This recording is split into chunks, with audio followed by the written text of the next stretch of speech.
Hello Guruji, అంతా మంచిదేనా? దవాఖానకెళ్ళి జల్దీనే వచ్చినట్టున్నావు. ఆరోగ్యం జాగ్రత్త గురూజీ. BB3 అంటే బిషప్, బి కాలంలో ఎస్పీ గార్డ్ రావడానికి గంట టైం పడుతుంది. Half an hour CCTV cameras off చేస్తాను. నీ ఇష్టం వచ్చినట్టు చేసుకో.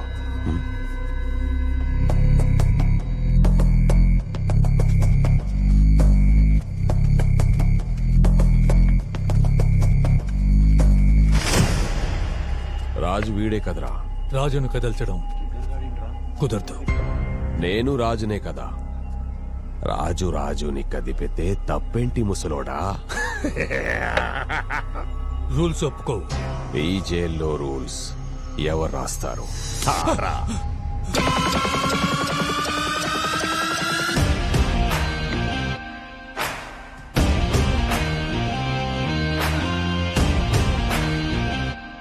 రాజుని ఎదిరించే దమ్ముందా సిపాయికి?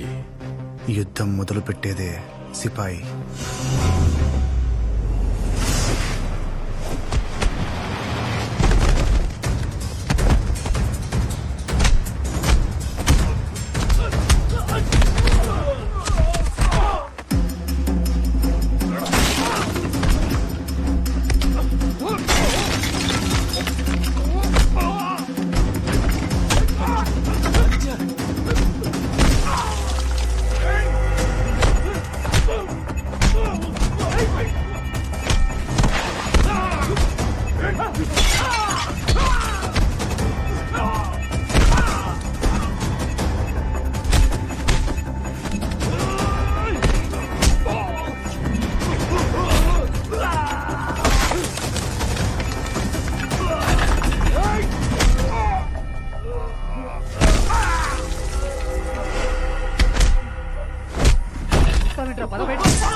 జన్మభూమి భూమి. Happy independence day. నా జన్మభూమి ఎంతో. ఇవాళ రిలీజ్, ఇంటికెళ్ళవా?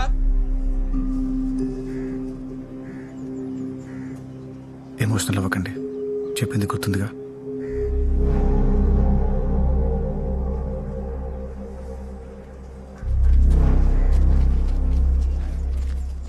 ఇప్పుడు ఈ రెండు రాజ్యాలతో నేనే యుద్ధం చేయాలా?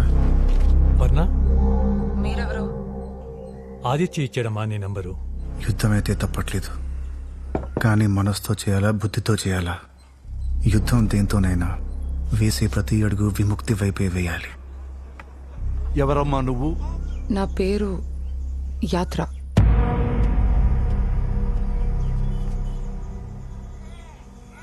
ఆదిత్య కేసులో సాక్ష్యం చెప్పడానికి వచ్చాను. ఎన్ని సంవత్సరాలు ఏమైపోయారు? నాన్న బలవంతంగా ముంబై తీసుకెళ్లి పెళ్లి చేశారు. ఆ తర్వాత బయట ప్రపంచంతో కాంటాక్ట్ పోయింది. ఇంటి నుంచి బయటకు వెళ్ళనిచ్చేవాడు కాదు. ఆదిత్య విషయం తెలిసాక 2-3 సార్లు రావాలని ప్రయత్నించాను, కానీ వీడిని చంపేస్తానని బెదిరించారు. మానస ఒకసారి ఇలా రామ్మా. అన్నిటికీ గంగిరెద్దులా తలవటం కాదు.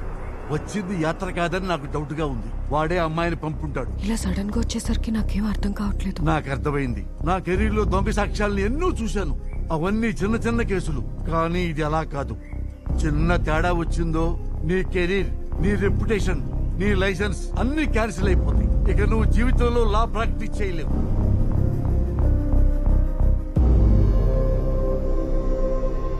నువ్వు మనుషుల్ని మోసం చేయగలవేమో, మెషిన్ ని కాదు. ఈ పాలిగ్రాఫ్ టెస్ట్ లో నీ బండారం అంతా బయటపడుతుంది. నేను అడిగే ప్రశ్నలకి మీరు ఎస్ఆర్నో చెప్తే చాలు. Are you ready? ఎస్ మీ పేరు యాత్రానా? ఎస్ మీరు 23/7/1997లో జన్మించారా? ఎస్. మీరు పుట్టింది చెన్నై. నో. మీరు ఆదిత్య ప్రేమించుకున్నారా? ఎస్. మీకు ఎరుపు రంగు అంటే ఇష్టమా? ఏంటమ్మా వీడు? ఎరుపు రంగు ఇష్టమా, పసుపు రంగు ఇష్టమా, బాల ఇష్టమా, బంగారం ఇష్టమా అని పిచ్చి పిచ్చి ప్రశ్నలు వేస్తున్నాడు. నానా తను ఎక్స్పర్ట్, మీరు సైలెంట్ గా ఉండండి. ఆదిత్య చెక్స్ ఫోర్స్ చేసేవాడా? ఎస్. ఈ ఫ్రాడ్స్ మీ ఇద్దరు కలిసి చేసేవారా? నో. ఆదిత్యకి తీవ్రవాదులతో లింక్స్ ఉన్నాయా? నానా పాలిగ్రాఫ్ రిపోర్ట్ వచ్చింది. ఏమని వచ్చింది? అబద్ధపడిందని వచ్చిందా? ఇన్కన్క్లూజివ్ అని వచ్చింది. అంటే అసంపూర్ణంగా. అంటే యాత్ర చెప్పింది నిజమో అబద్ధమో తెలీదు. అంటే మిషన్ ను కూడా కన్ఫ్యూజ్ చేసింది అన్నమాట. మరి ఇప్పుడే చేద్దామమ్మా. ఇంకా టైం లేదు నాన్న, వచ్చే వారమే అప్పీల్. ఆదిత్యాన్ని నమ్మి ప్రొసీడ్ అయిపోదాం.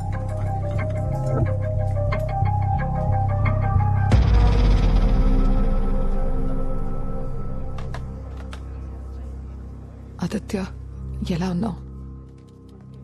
నేను ఇలా చూస్తాననుకోలేదు. నువ్వేం భయపడకు, త్వరలోనే బయటకు వస్తావు.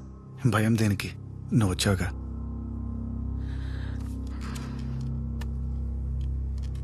I'll try my best.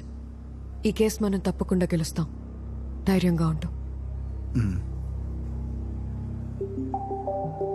Hyderabad chess hub గా మారుతుంది.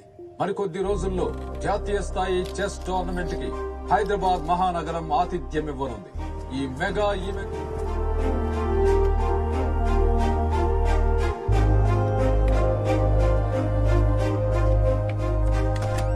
హే శ్రీమన్నారాయణ, హలో.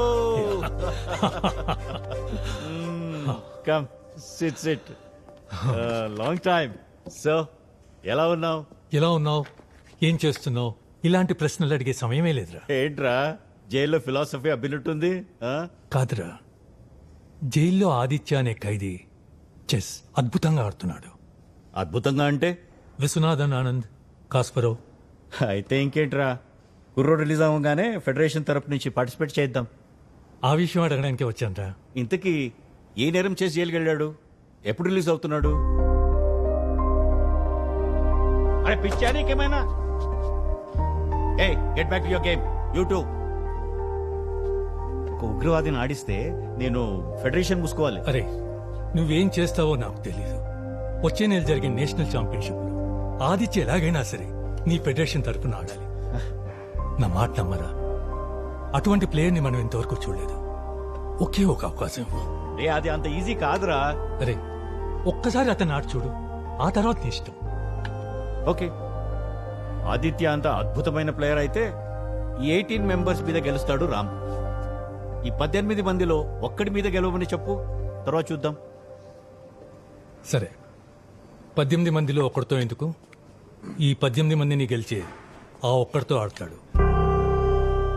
ఓకేనా?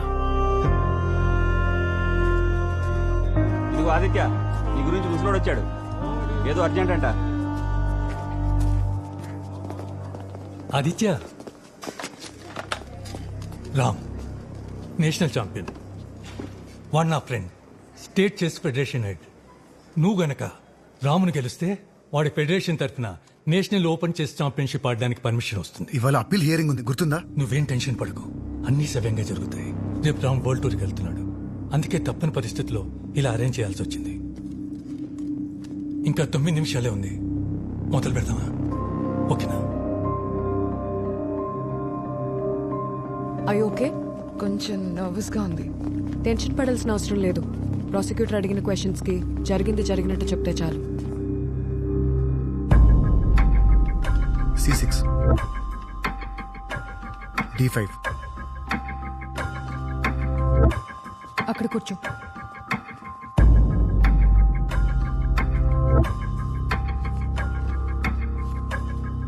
కింగ్ D8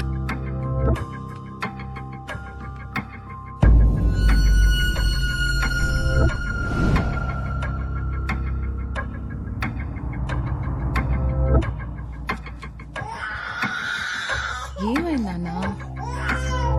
ఊరుకో. జో, జో, జో, జో, జో, జో, జో, జో, జో. ఊరుకో. ఊరుకో నాన్న. జో, జో, జో, జో. అమ్మా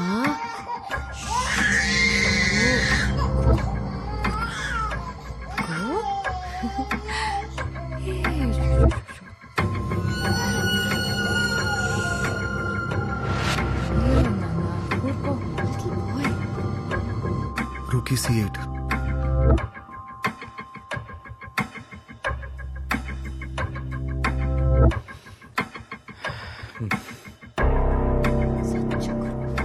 పెద్ద ముఖమా, యాత్ర ఎప్పుడు కాటుకు పెట్టుకుంటుందని చెప్పావు కదా, ఇప్పుడు పెట్టుకోలేదు. చెక్. కాటు కింద పెట్టుకోలేదు. కంగారులో మర్చిపోయాను. గత 10 రోజులుగా నువ్వు పెట్టుకోలేదు. చూడండి, నాకు ఆదిత్య రిలీజ్ అయ్యి ఎప్పుడు బయటకు వస్తాడో అనే ఆలోచన తప్ప వేరే ఆలోచన లేదు. చెక్. మరి ఫొటోస్లో ఎందుకు పెట్టుకోలేదు? జర్నీలో ఉన్నాను. కాటుక్ గురించి అంత ఆలోచించలేదు. సరే, నీ కళ్ళకు కాటుకు చూసి ఆదిత్య ఏమనేవాడు? చాలా బాగుంది అనేవాడు. ఏమని వర్ణించేవాడు? చెక్. దాంతో మాట్లాడటమ్మా. మీరు ఒక్క నిమిషం ఉండండి నాన్న, నువ్వు చెప్పు.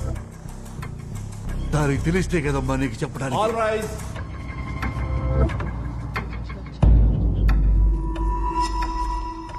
నేను కాటుక పెట్టుకున్నానా లేదా అనేది కోర్టుకు అవసరం లేదు, నాకు అవసరం.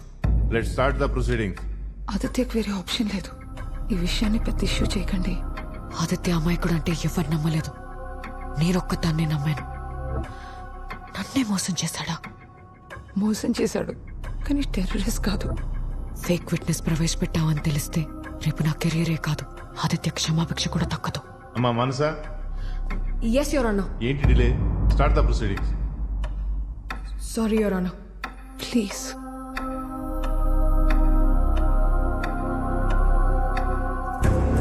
ఆదిత్య 2 minutes ఉంది. QD7 check.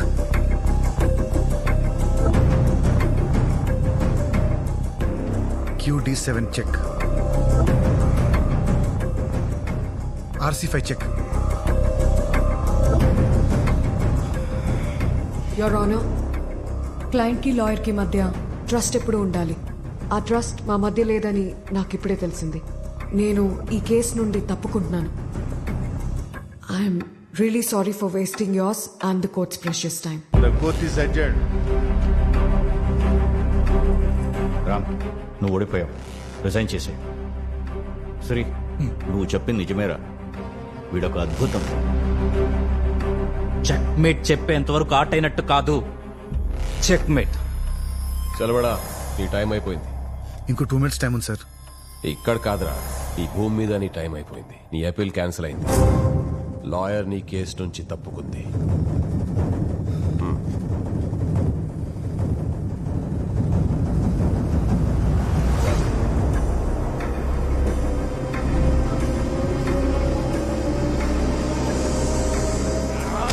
ఇంకా 1 minute టైం ఉంది.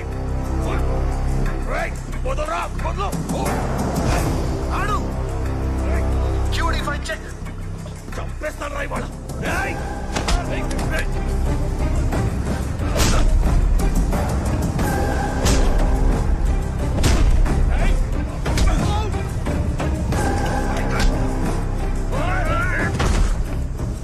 QD5 check.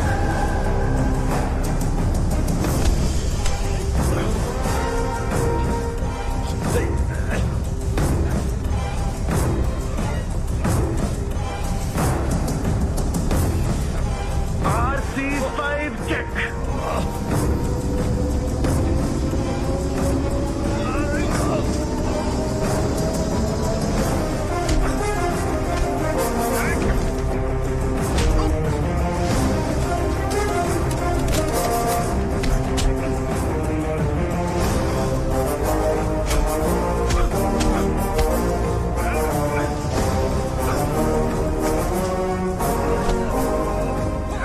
ఏం ఆడుతున్నాడు? RD5 checkmate. చట్టపరంగా నాకున్న అన్ని దారులు మూసుకుపోయాయి. ఇప్పుడు నాకు మిగిలినది ప్రెసిడెంట్ గారి దగ్గర క్షమాభిక్ష కోసం పెట్టుకున్న అర్జీ.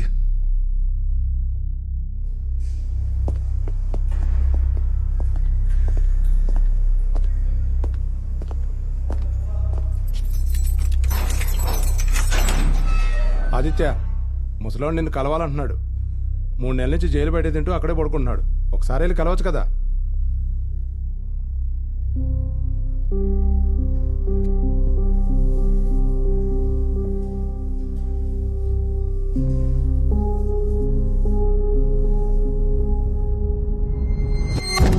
వన్ మంత్ నుంచి జైలు బయట వెయిట్ చేస్తున్నావంట. ఏంటి సంగతి? నిన్ను కలుద్దామని. చచ్చే ముందు కలవడానికి వచ్చావా? అది కాదు ఆదిత్య, ఒక విషయం అడుగుదా. క్యాపిచ్చి మాట్లాడకు. నెత్తిలో నరాలు చిక్కిపోతున్నాయి. మాటలు కక్కు.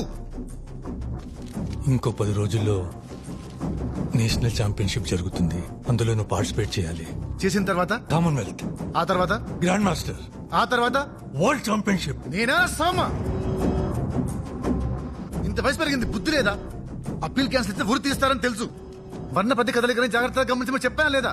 మరి దాన్ని ఎలా మర్చిపోయావు?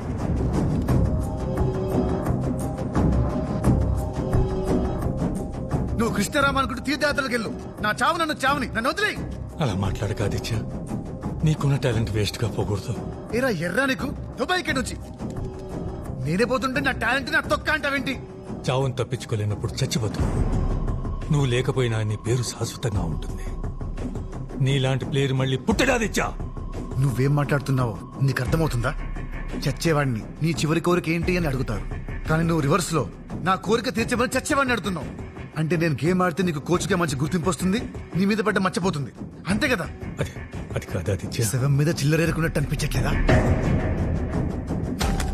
ఆదిత్య, నిన్ను ప్రపంచానికి పరిచయం చేయాలని ఆశ తప్ప నాలో ఏ స్వార్థం లేదు.